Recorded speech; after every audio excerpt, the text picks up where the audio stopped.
Hello everyone and welcome back to the Common Sense Crypto channel. As with you always, this is Rich doing another video today on XRP. So I hope you're all having a wonderful day today wherever you are in this great world.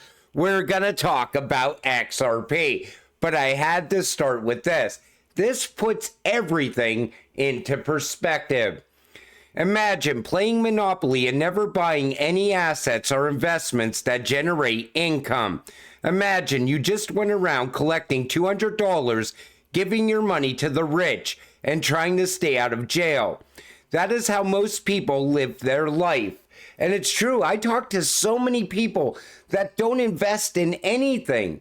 You know, they go to work 5 days a week, and all they anticipate is going to the bar on the weekend. And then they're broke by Monday. And it's like a cycle that they're stuck in. And at the same time, all they do is complain about inflation and complain that they don't have money to pay their rent, or they're short on their rent or short on their bills. But you know, this is how you should treat life. You know, if you want to escape the 9 to 5 and you want to escape the inflation, you gotta invest in something. Imagine never investing in anything. I just don't know how people do it. Because what we're investing in, every time you invest, it doesn't matter how much you invest, it's one step closer to financial freedom. And I say that a lot because it's true. If you don't invest in anything, guess what? Nothing is gonna happen. But if you invest, and it doesn't matter how much, you have something to look forward to. This comes from Chad Steingraber. Brad Garlinghouse states that they are working directly with 10 governments, not all announced, on creating their CBDCs. Take a listen. That is, Ripple has invested and is working with about 10 different governments around the world to do central bank digital currencies. I mean, a central bank digital currency is a stable coin. It's just issued by the government. But I like when Brad says that. It's just a stable coin that's issued by the government. Because what are they trying to do here in the United States right now? They're trying to get a stable coin bill passed. That is what they're all focused on. Because that paves the way for a CBDC. And I think they want to get it out there before the next election even happens. I think that's been the game plan all along with the current administration. If a CBDC goes live inside the United States right now, it embeds itself into the system. There's no going back. You just passed the point of no return. Don't forget that. This comes from Smoke. When real-world assets are integrated into blockchain, the narrative changes. $454.4 trillion. Unfathomable amounts of wealth projected to flow into the digital asset industry just through the use of tokenizing real-world assets. Once tokenization starts picking up acceleration, I think that's when we will start to see the beginning signs of utility for these utility-driven cryptocurrencies. That will give us a better understanding on how fast the price can change as well. Boom. XRP analyst at Frankfurt Stock Exchange projects 20x rally for XRP to $10. This is an older video, but you know that $10 XRP, it's been floating around the XRP community ever since before 2020. I remember the run-up in 2021. We were supposed to, or be projected to, hit $10. That narrative is coming back. Now this comes from Barry C, and I don't agree with him on most things. He was calling for $1 million XRP at one point. But I do think he is spot on right here. XRP at 51 cents equals frustration. It's a joke. It's dead. XRP at $1. It's only $1. Let me buy more meme coins. XRP at $3. Pathetic. All-time high. XRP at $5. Confusion from the masses. Why is it starting to move? XRP at $10 equals FOMO starts manifesting. People will still be in denial, though. It's totally going back to $3. How many times have you heard that? We're going to have a fantastic run up to $10, but then we're going to pull all the way back down to $3. That's a long, ongoing narrative as well. XRP at $100 equals FOMO. OMG. XRP has amazing partnerships being utilized globally. Real world assets. I can get 10x XRP for $1,000. 10 XRP for $1,000. What's going to really get us to that $100 XRP, in my opinion, is Ripple stealing that 10% of Swift's business. And I think that is definitely going to happen.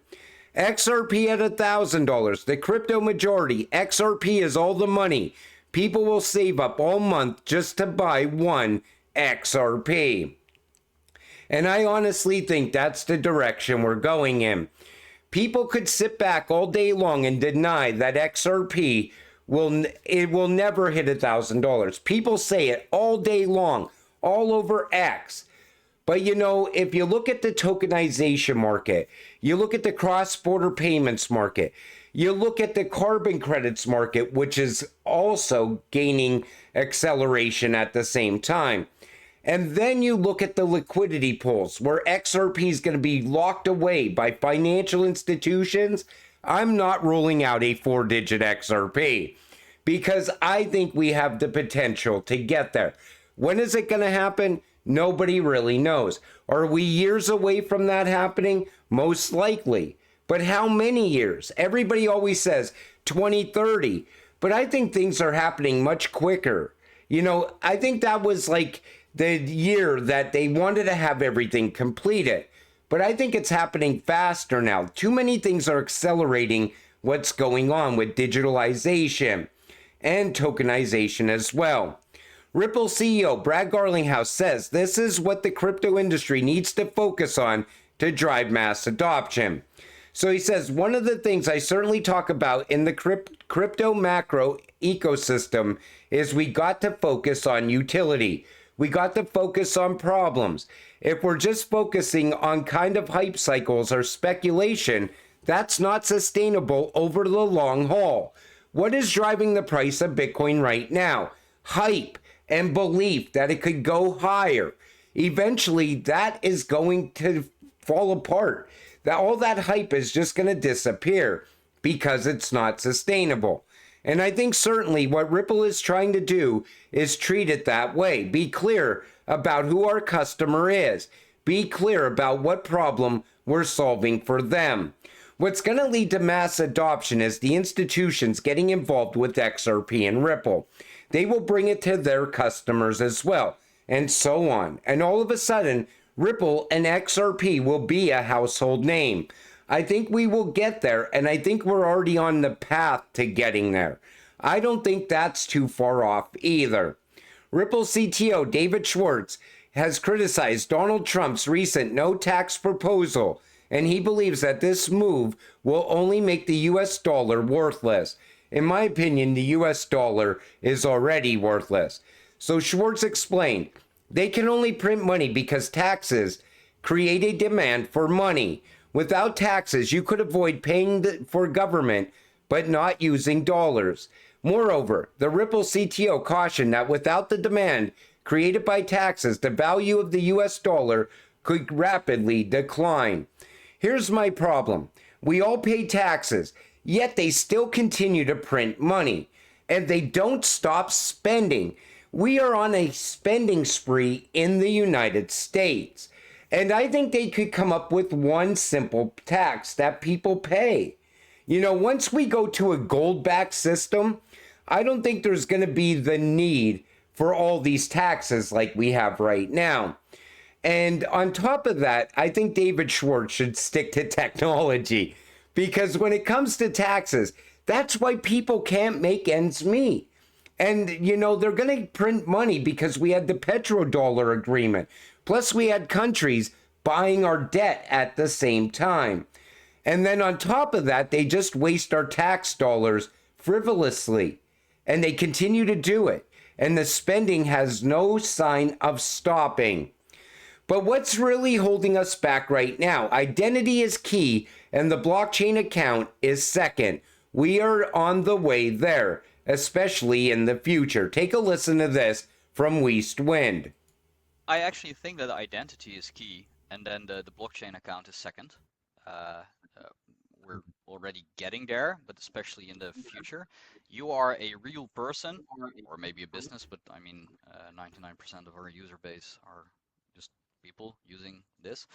Um, you are a person, and you want to interact with something Web3, right? So you're signing into a platform, one identity. You have a couple of blockchain accounts and use different wallets, custodial, non-custodial mix, one identity. You use exchanges, one identity. And I think it's really important that you take this one identity to all these platforms instead of. So he's saying you're going to need a digital ID to access Web3. And I also think you're going to need a digital ID to access the new financial system as well. But this idea goes all the way back to the World Economic Forum and Ripple. Back in 2020, they were talking about this. We have not really solved the digital identity problem. Take a listen. Not yet really solved the digital identity problem. This is a huge issue. And I think until we solve that problem, we are really impeded and hampered in how much adoption we can actually realistically see. This is the reason why a lot of activity has been relegated to bank, settlements and things like this, because the identity question is not as critical because they're known institutions or known customer base, et cetera. Some of those things are kind of solved. And what you're doing is really putting an additional kind of parallel system in that everyone agrees is going to be compliant, right? There's not a huge concern there. But as we really move to the unbanked or underbanked, there's some threshold questions. One is the goal to get some of these people into the traditional system? So you take notice how they always focus on the unbanked or underbanked. They want to get them tied to digital IDs at first. Later, digital IDs is going to be a requirement of every single person in the world. And I honestly think you're going to have a global ID. And I think that's what they're pushing for. One world citizen. Remember when that was all the talk at the World Economic Forum as well? But they're also saying that digital ID is still holding us back when it comes to the new financial system. And I think they're probably right about that because they want to cut out, what does the new system promise? To cut out all the fraud and money laundering. And I don't think you could even have a digital system without a digital ID. It just doesn't make sense. I am not a fan of digital IDs either, because I think they're going to tie your whole life to it. Now, a lot of you asked me to put up the rich list, so I decided to once again. So you see the percentage of accounts with balances starting at, and then you see down here, the 1%, 2%, 3%, and so on. But I just wanted to put it up because you asked me to do that. And don't be sharing how much XRP you're holding in the comment section either. I don't suggest anyone to ever share how much XRP they're holding. United States House of Representatives passes bill to automatically register men age 18 to 26 for a military draft. Failure to register is classified as a felony. So if they're going to automatically register you, how would anybody not be registered? But this has a lot of people up in arms right now. A lot of people think we're headed to war now because this is talked about once again. But I thought everybody had to do this at some point anyway. It was like the selective service or something. I think I remember doing that at some point. But you know, again, it's all that doom and gloom that people spread all over X. I've seen people saying, well, we're definitely going to war now. This is it. You know, get prepared for more war. And I honestly think the wars need to end. I would rather see peace in the world. And I think at some point we will head in that direction. But, you know, now with the US dollar, with all these countries ditching the dollar, of course, I think the US is going to push for more war going forward to keep the US dollar propped up. But you know, you're an XRP investor, and what we're looking forward to is XRP to skyrocket in price, and I think it is definitely coming. I think we're getting close to a lot of things because things seem to be moving faster in 2024 than they did in 2023 and 2022. 2022 was an absolute shit show. If you were a crypto investor in 2022, it was the worst year in crypto. But you know, now things look a lot better going forward. But until it all happens, stay patient, stay positive, and let's get rich together. With that said, I'm going to wrap up this video. I want to thank you all for watching. I appreciate all of you. I'll see you in the next one. Have a great night.